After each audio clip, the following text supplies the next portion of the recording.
Friend's party to watch clips and has no idea what actually transpired.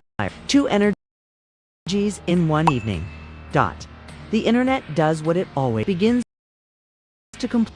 Flood streams are edited side by side, contrasting her hazy shape history. Action channel face.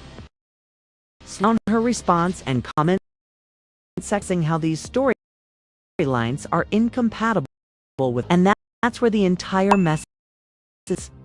Because Afghan's describing how to show up, interaction, and how he observed events from a just. On top of the viewers start constructing their own. As stated by, however, some individuals are now certain that there was more going on than either of them has publicly acknowledged. Others take it a step further, creating hypotheses that delve into her personal life and use terms like control, leverage, and even pregnancy without providing a single video of her stating those things. The danger zone is there. In this video, I hosted a birthday celebration for a buddy. Alright, that bothers me. That bothers me much since I'm advising you to slow down and pose. It's a more challenging question rather than confirming those theories.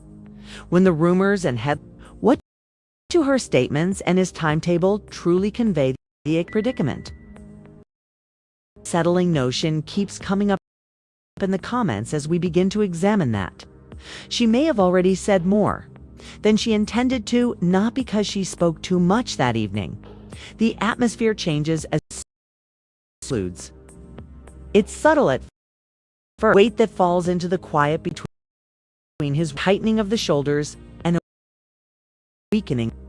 In the same manner that someone describes a place they've walked, he begins to retrace the night 100 times. In their minds, because the narrative has already been altered without them, not because they choose to. He starts with the tape from the interview in which Tamar coolly informs L'Oreal that she isn't conscious of her actual circumstances. The tone is almost too even and calm for something she subsequently described online as waking up in a pool of blood. And all she knows is that she attended a friend's birthday party and gave a friend a birthday party. The first thing that makes the room tense is the contrast. He feels frustrated by his quietness. Hers is far-reaching. He then faces the camera once more, and the stress increases.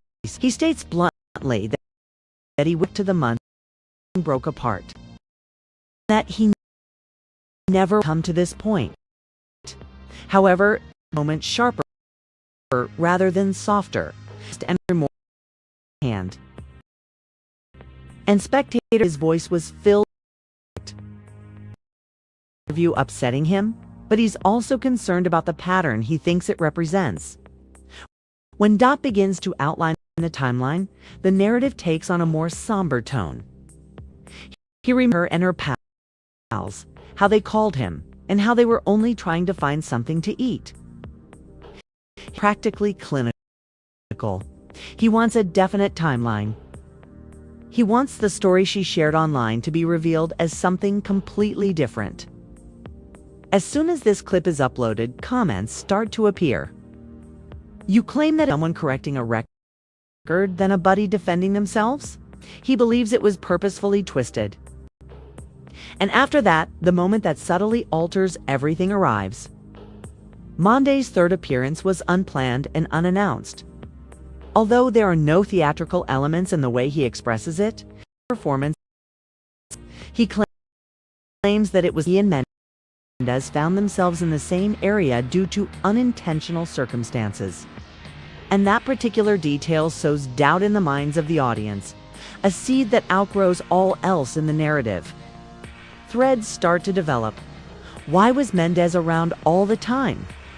Why did the timeline seem reluctant on his end and practiced on hers? He maintains that it wasn't a birthday celebration at all, so why did she call it that? But it's his admission that he feels uneasy about. Relationship that actually starts the conversation. However, you claim to have woken up in a pool at the moment you accessed the internet, of blood and nearly perished.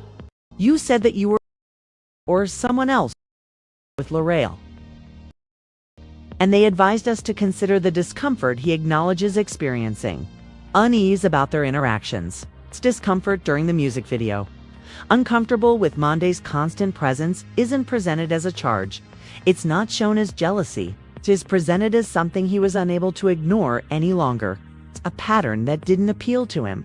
In particular, the elements that Tamar claims were impossible to ignore were left out of the tale he presented the public. Additionally, he claims that he didn't want to leave his car, go out that evening, or follow them to every. The tone becomes more somber. Sounds like someone who was unfamiliar circumstance. Someone who sensed more was going on. When we returned to her home as she and Mendeecees had successfully, I assumed they wanted to be up there alone, since they were kissing in the back of that fucking automobile. I didn't go upstairs when we were dropped off at Tamar's place because of this. I arrived at my fucking car and went home since you were perched on his lap. Quietly, amid all the commotion, her inquiry beat the conjecture.